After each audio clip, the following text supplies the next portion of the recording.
ষড়ঋতুর দেশে হেমন্তেই কৃষকের হৃদয় জুড়ে শুরু হয় উল্লাস। পাকা ধানের মমগন্ধে কৃষক যেন প্রাণ ফিরে পান। পোলা ভরা ধান আর নতুন চালের গুড়ার পিঠা পায়েসে উৎসব আনন্দে মাতেন সবাই।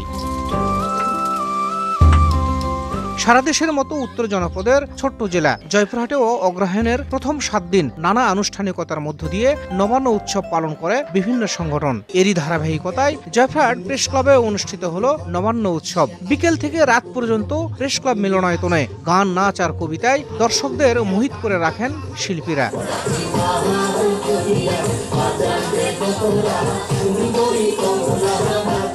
পরে উৎসবে বিভিন্ন ক্যাটাগরিতে বিজয়ীদের মাঝে পুরস্কার তুলে দেন জেলা প্রশাসক আফরোজা আক্তার চৌধুরী ও পুলিশ সুপার মোহাম্মদ আব্দুল ওয়াহাব। নবান্ন উৎসব তো আমাদের বাঙালিদের একটা ঐতিহ্যবাহী উৎসব। নবান্ন উৎসব শুধু একটা উৎসব নয়, এটি আমাদের বাঙালিদের জন্য একটি আবেগ বলতে পারেন। অনেক ভালো লাগছে। প্রেস ক্লাবে গান গেয়ে আমার অনেক ভালো লাগছে।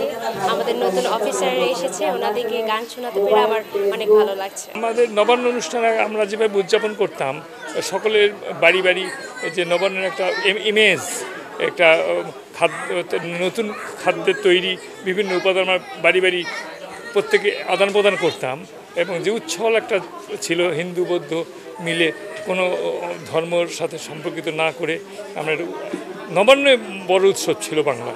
সেই উৎসবটা হেরে যেতে পড়ছে, সেটাকে উদ্ধার করার জন্য আজকে যে আয়োজন করেছে প্রেস ক্লাব, তার জন্য আমরা অন্তঃস্থল থেকে ধন্যবাদ জানাচ্ছি। নবান্ন উৎসব জয়পুরহাটে এরকম বারবার ফিরে আসুক।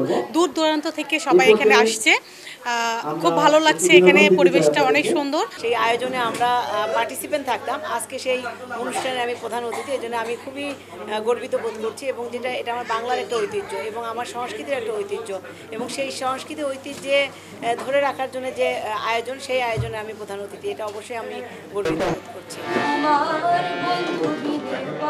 আয়োজকরা বলছেন, বাঙালির চিরায়ত ঐতিহ্য নতুন প্রজন্মের মাঝে ছড়িয়ে দিতেই এমন আয়োজন। আমরা যখন নতুন চাল সৃষ্টি করি, তখন সেই চাল দিয়ে আমরা ক্ষীর রান্না করি, পায়েস খাই, পিঠা পুলি বিভিন্ন জামাইদেরকে দাওয়াত দিয়ে আমরা এটা পালন করে থাকি। যার জন্য এই ঐতিহ্যবাহী গ্রাম বাংলার ঐতিহ্যবাহী এই হারিয়ে যাওয়া এই জিনিসটি আমাদের মানুষের মাঝে তুলে ধরার লক্ষ্য, এই লক্ষ্যকে সামনে রেখেই আমরা নবান্ন উৎসব পালন করে থাকি। অনুষ্ঠানের শেষাংশে জেলার বিভিন্ন প্রান্ত থেকে আসা কবি সাহিত্যিক, বিভিন্ন টেলিভিশনের নিয়মিত শিল্পী, সাংবাদিক ও আমন্ত্রিত অতিথিদের কলার পাতায় নতুন চালের রান্না করা ক্ষীর, বিন্নি ধানের খই, বাতাসা আর খাকরাই পরিবেশন করা হয়। 1972 সালে প্রতিষ্ঠিত জয়পুরহাট প্রেস ক্লাবের 80 জন সাংবাদিক নবান্ন উৎসব ছাড়াও বিভিন্ন দিবস নিয়মিত পালন করে থাকেন। শাহিদুল ইসলাম সবুজ, সময় সংবাদ, জয়পুরহাট।